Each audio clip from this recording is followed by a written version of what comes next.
Good morning. This is Renee, your wealth coach. I wanted to come on and share a story with you guys. I also invest in real estate, so I'm a landlord.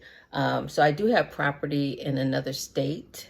And so for that property, I have a property manager company that takes care of that property. So they find the tenants, they collect the rent, and then they disperse after they take out their fees. Then they send me the difference.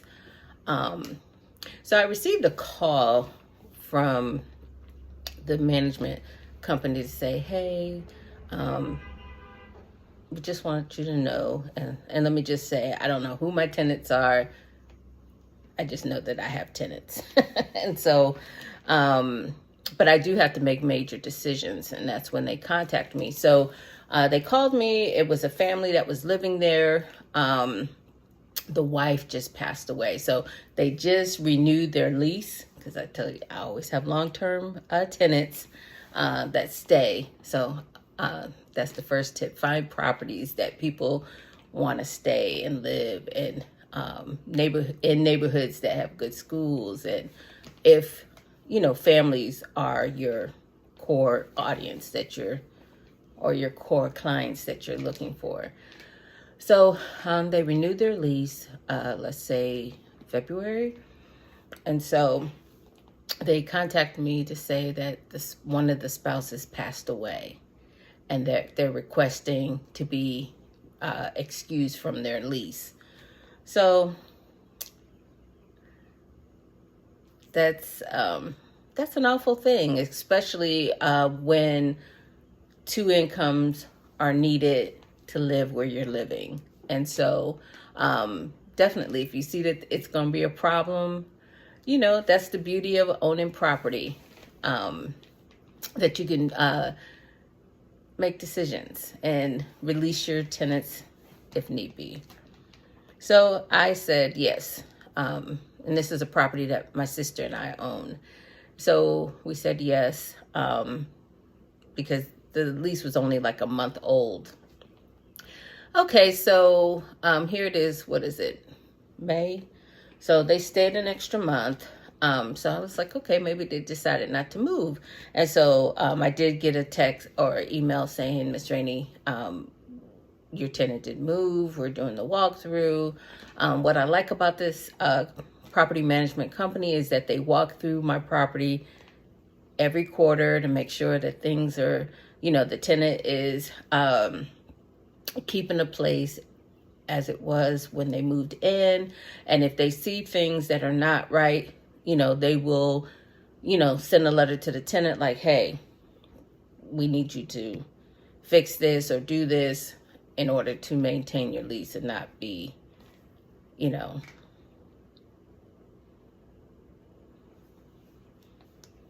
outside of your lease. And then, they'll fine them and that sort of thing. So the other day they sent me, okay, your tenant is out.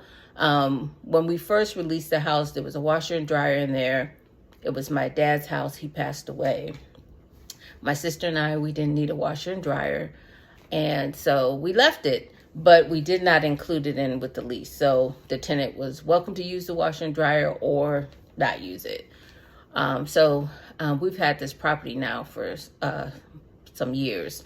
So over the years, the last tenant that was there, when they moved out, the washing machine, when they went in to check the place, there was water in the washing machine. Because I'm not offering the washing machine, I had to pay to have it removed, and the dryer remained. So when the new tenant moved in, they had their own washer and dryer and took our dryer and put it in the garage. So when they moved out, they were saying, hey, this dryer is in the garage. What do you want us to do with it? So I had to pay to have that removed. So then they send me pictures. Now, there was just a walkthrough like a couple of months ago. They sent me pictures of what the place looks like after the tenant moved out. Why was the kitchen cabinets like this on the floor, hanging off the hinges? Of course, it needs to be painted. Every time a tenant moves out, there's an expense. You got to paint, Sometimes you have to redo the flooring. So they said there was a mirror in the bathroom missing. Moving furniture out. There was not a hole in the wall, but you could tell that there was almost a hole in the wall. So there's an expense. So I'm looking at this place like, what's going on? What happened? So I replied to the email. They're like, hey, we're going to keep the deposit for the damages, but it's not going to be enough. Of course, it's not going to be enough. So that means that we got to come out of pocket. So anyway, I called them up just to let them know, like, hey, you guys are slipping. The property management, you guys are slipping because, well, how could this happen? And so the lady, she was, she was like, Miss Rainey, we're so sorry. We do, screen the tenants and, blah, blah, blah, blah. As a landlord, you got to screen your tenants. You got to screen your tenants. And even if you screen your tenants, that same person that moves in, just like a marriage, when they leave that marriage, it may not be that same person. And so, but she was like, she said, but he left the kids. So, and she kept talking. So, I'm just not catching on. So you guys, this man was married to this lady. These are my tenants. The woman passes away. They have 3 children. Which left the husband remaining. So there's 3 kids left. Only one of the 3 children was his. The other 2 was before the marriage. Do you know this man moved out and left the kids in the place? Now, there's no child over 11 years old. Who does that? Who moves out and leaves the kids? So they were like, basically they was like, Miss Rainey, we got bigger fish to fry down here. Like, you don't even understand, like, what this man has done. So he moved out. He did come back a couple of days later and pick up some things that he left behind. But who leaves young children behind? And so, according to them, the next relative to the children lived in Texas. So, so they get there to, change the locks and then walk in and find children in the place.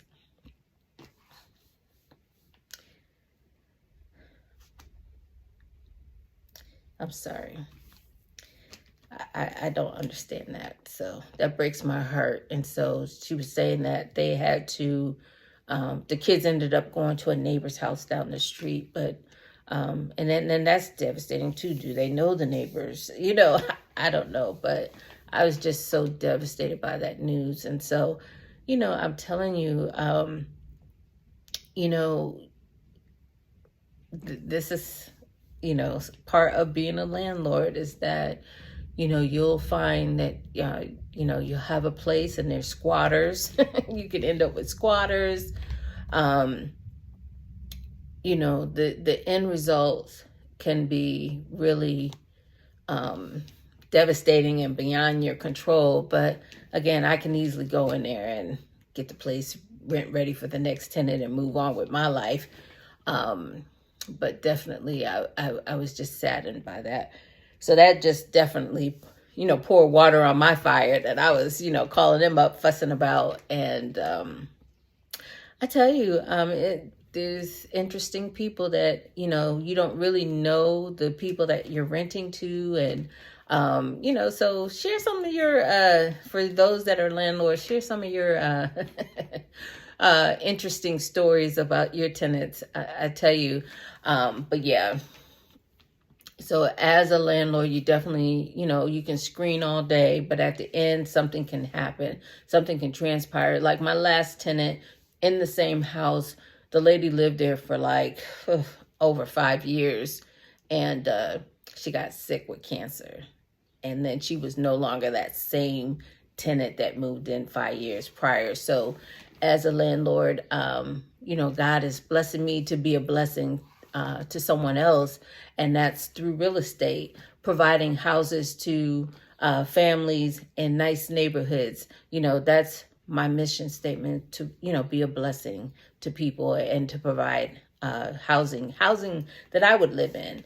And, where good schools are, because I was a single parent raising a daughter. And so I wanted to, when I come home, I don't want to, get out my car and be fearful that someone is that could be outside my car ready to attack. And so, I've always, I don't live in an affluent neighborhood, but I live in a neighborhood to where I do feel some type of safety. Not that, things can go wrong in the neighborhood that you live in. But as you're renting out the tenants,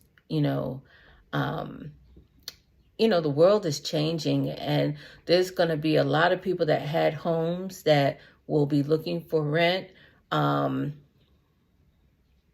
Rents are going up, and, so you're really going to have to do your best in screening your tenants, and stay on top of your property. If you're managing it yourself, do walkthroughs, do drive-bys, stay on top of if your tenant's not paying their rent on time, that you serve them paperwork. You can't be friends with your tenants. You have to be on top of your business, because at the end of the day, you're going to be the one stuck with the bill. So, and there may be a bill that you can't pay. And that's another thing that, as, you're renting out your properties, have a percentage that you keep aside for emergencies. Just like in your personal account, you have an emergency fund. Just like with your properties, you want to put a percentage aside for if your tenant, my tenant, I'm sitting comfortable. Oh, my tenant just signed another year's lease. A month after signing the lease, they have, someone dies and someone had to move. And, anytime a tenant moves out, it's going to be an expense. That's guaranteed. You're going to have to paint. You're going to have to clean. You're going to have to do some repairs, like they took the bathroom mirror out of the bathroom. So these things have to be replaced for the next family to come in and find your place suitable for them to live and raise their family. So there's always an expense. But if you don't, spend all of your profit and put money aside, you have money set aside for those types of things. And so because you can go under, a property will take you under if you're not on top of your business. So that's the end of my rant. And so you guys have an amazing day. See you on the next video. Bye for now.